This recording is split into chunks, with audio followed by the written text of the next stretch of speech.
Alors bonjour à tous, c'est Pouiche. Aujourd'hui, on se retrouve pour un film alors qui m'a mis une bonne claque que je n'avais jamais vu, un culte que je suis. On se retrouve pour Lost Highway. Alors il vient de sortir au moment où je vous fais cette vidéo. Il vient de sortir en version, 4K dans ce steelbook.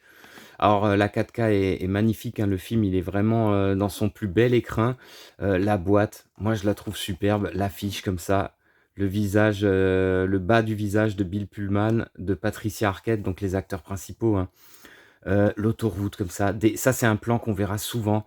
L'autoroute comme ça, comme quelqu'un qui fuit comme ça dans la nuit, des plans comme ça un peu, anarchiques où la caméra vibre comme ça, donc un film évidemment j'ai nommé Monsieur David Lynch, un film de 2 heures et quart. Il est sorti en 97 et ce Lost Highway, ça va être, vraiment difficile pour moi de vous parler de ce film sans rentrer immédiatement dans les suppositions, dans les spoilers.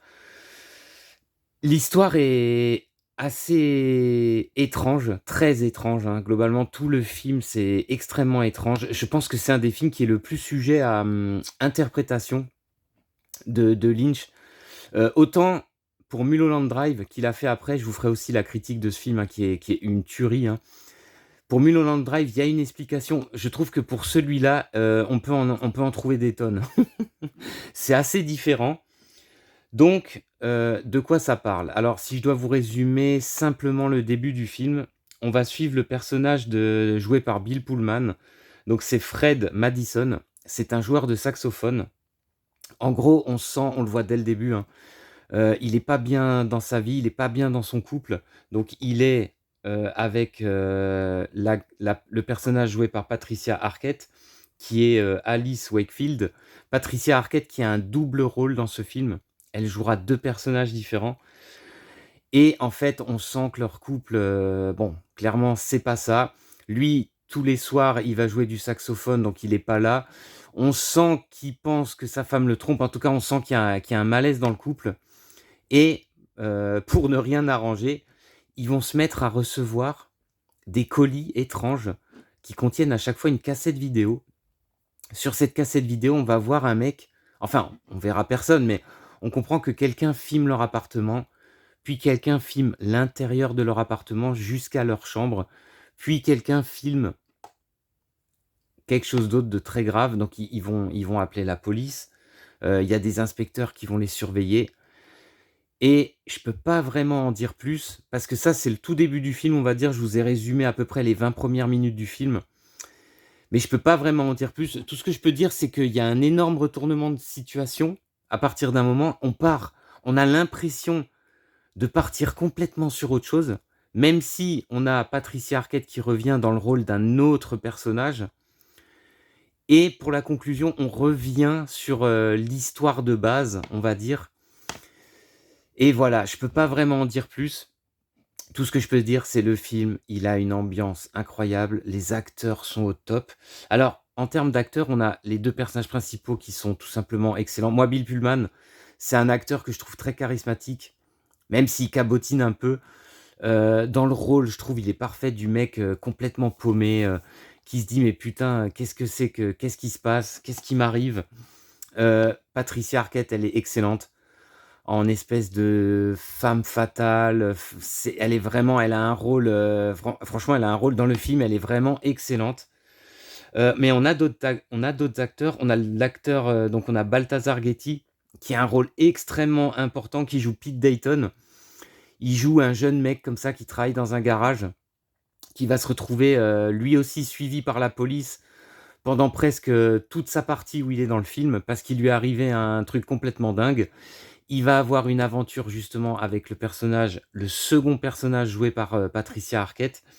Toute cette partie du récit, elle est excellente. Ils vont avoir affaire à un autre personnage qui s'appelle, donc l'acteur c'est Robert Loggia, donc une gueule qu'on connaît bien dans les films. Dans les films des années 80-90, il joue souvent un pourri. Là, encore une fois, il joue, Monsieur Eddy. On comprend que c'est un espèce de gros mania, gros mafieux, un mec à qui on la raconte pas. Sa meuf, c'est elle. Il veut pas qu'on la touche, donc vous comprenez. Typique, le film a vraiment une ambiance dans cette partie du film, on est vraiment dans une ambiance typique film noir, hein. la femme du patron qui trompe le boss, enfin, vous voyez le genre de truc avec le garagiste et justement, le récit nous perd un peu, on se dit: «Mais qu'est-ce qui se passe? Quel est le rapport?» À part ce personnage évidemment, qu'est-ce qui se passe? C'est vraiment très intriguant. Pendant tout le film, on a vraiment une ambiance, David Lynch nous met vraiment une ambiance, très oppressante, très noire. Il y a pas du tout d'humour. C'est vraiment on est vraiment avec les personnages, on se demande pendant tout le film s'il va pas acheter alors le film, il nous scotche, hein. Moi, il m'a scotché du début à la fin, toujours avec ces séquences avec l'autoroute, séquence avec un espèce d'homme énigmatique, joué par, Robert Blake. Alors il a une gueule pas possible dans le film. Notre héros va le rencontrer à une fête, c'est complètement dingue. Le mec lui dit que c'est lui qui est chez lui en ce moment. Il lui dit d'appeler chez lui, enfin il y a une scène complètement folle. Comme ça, il y aura d'autres scènes, notamment, les scènes finales du film avec ce personnage. Bah, c'est vraiment un film que je vous invite à voir, surtout là en 4K, c'est parfait. Mais même, hein, c'est un film vraiment fascinant. Je pense que c'est un film, qui mérite d'être vu et revu pour histoire de voir si on n'a pas loupé des trucs. C'est vraiment moi je trouve que c'est une tuerie. C'est vraiment un des must de alors Lynch, c'est vrai que Lynch, si vous appréciez, hein, dans sa filmo, putain, il a énormément de films de dingue, hein. Moi, Eraserhead, j'adore, faudra que je vous fasse une critique. Elephant Man, Lost Highway, Mulholland Drive, enfin vraiment David Lynch, c'est du très, très lourd. Là, il nous sort vraiment, une œuvre d'art, une pièce maîtresse. J'ai adoré, j'ai adoré la fin. Je peux pas trop en parler, je voudrais pas trop, vous en dire plus. C'est vraiment un film à découvrir. J'espère que ça vous donne envie de le voir. En tout cas, c'est un film extrêmement énigmatique. Je veux pas trop rentrer dans les spoilers, mais je sais pas, on sait pas trop ce qui se passe dans la tête du héros, on sait pas trop, le personnage de la femme, est-ce qu'il y en a vraiment 2? Il y en a pas 2? Ce Pete Dayton, mais qui c'est ce mec? Pourquoi on nous montre toute une partie du film avec ce gars? Le monsieur Eddie, le gros mafieux là, le gros gars là, qu'est-ce que c'est encore que cette histoire? C'est vraiment du très, très bon. On retrouve bien sûr, Le Rideau Rouge, on retrouve plein de choses du cinéma de Lynch, un côté gore, enfin dans certaines scènes en tout cas, un côté très étrange.